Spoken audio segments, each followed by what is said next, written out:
Hello বন্ধুরা, ঘরের তৈরি রান্নার চ্যানেল থেকে তোমাদের স্বাগতম।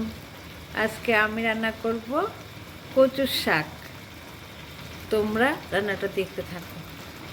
আমি কচু শাকটাকে ভালো করে সেদ্ধ করে নিয়েছি। এখন জলটা ছাড়িয়ে নিচ্ছি, তারপর কড়াইতে দিয়ে ভালো করে টানিয়ে নেব। আগে একটু তেল দিলাম, না হয় লেগে যাবে কড়াইয়ের মধ্যে।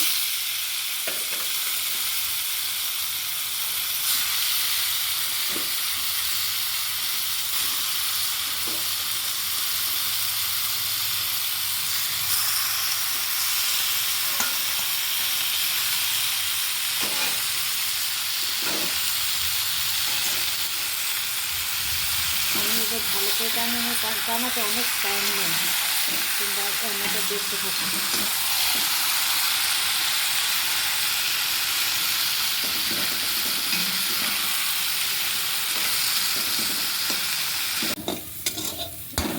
নারকেলটা আমি একটু তেলে ভেজে নিচ্ছি, আর ওই দিক দিয়ে কচুটাও কষানো হয়ে গেছে।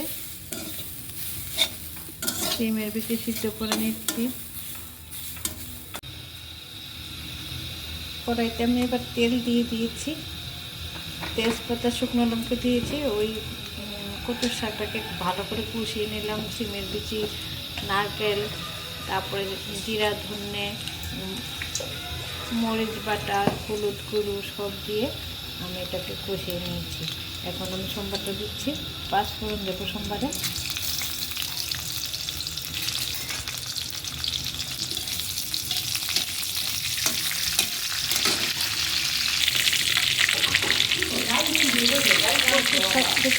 তেলের মধ্যে একটু আদা দিয়ে দেবো, জিরে, ধনে, মশলাটা দিয়ে কষিয়ে নেব, তারপর শাকটা দিয়ে দেবো।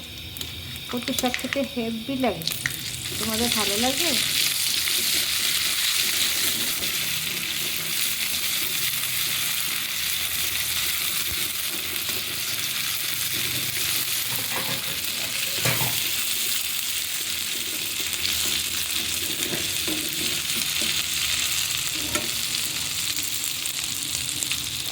এবার কচু শাকটা দিয়ে দিলাম।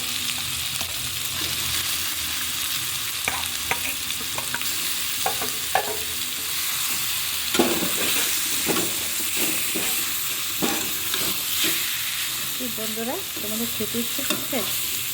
আমার তো খুব ভালো লাগে কচু শাক। কচু শাক দেখলে একদম মনে হয় যেন আমি ভোগের তরকারি খাচ্ছি।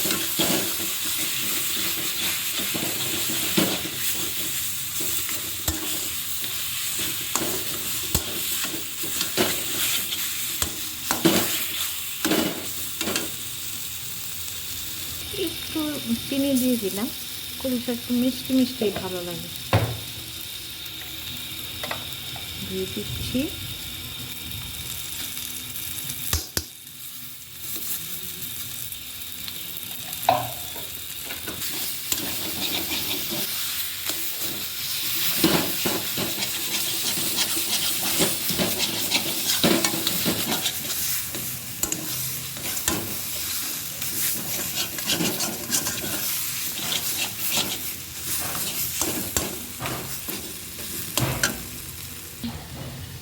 একটু গরম মশলা দিয়ে দিলাম।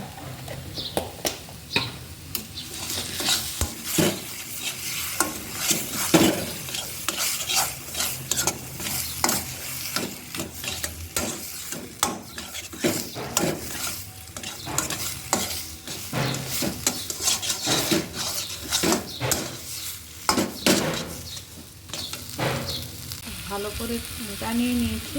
এবার এটার মধ্যে লঙ্কা বাটা আর হলুদ গুঁড়ো, লবণ দিয়ে দিলাম।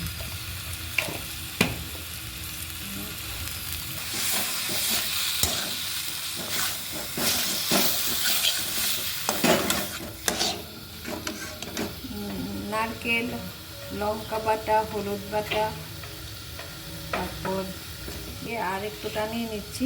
সিমের বীজগুলো এই ফাঁকে আমি খোসা ছাড়িয়ে নিচ্ছি। তোমরা রান্নাটা দেখতে থাকো। আমার কচু শাকটা তোমরা দেখেছো কেমন লাগছে জানো? কচু শাক রান্না করলেই আমার ছোট্ট বোনের কথা মনে পড়ে। ও তো বিদেশ থাকে, ওর হাজব্যান্ড চাকরি করে বিদেশে, ওরা এগুলি খেতে পায় না, পয়সা দিয়েও কিনে কিনে খাওয়া যায় না। তাই আজকে খুব খারাপ লাগছে, ওর কথা মনে পড়ছে। তোমাদের কেমন লাগছে তরকারিটা? তোমরা একটা লাইক করো, শেয়ার করো, সাবস্ক্রাইব করো, কমেন্ট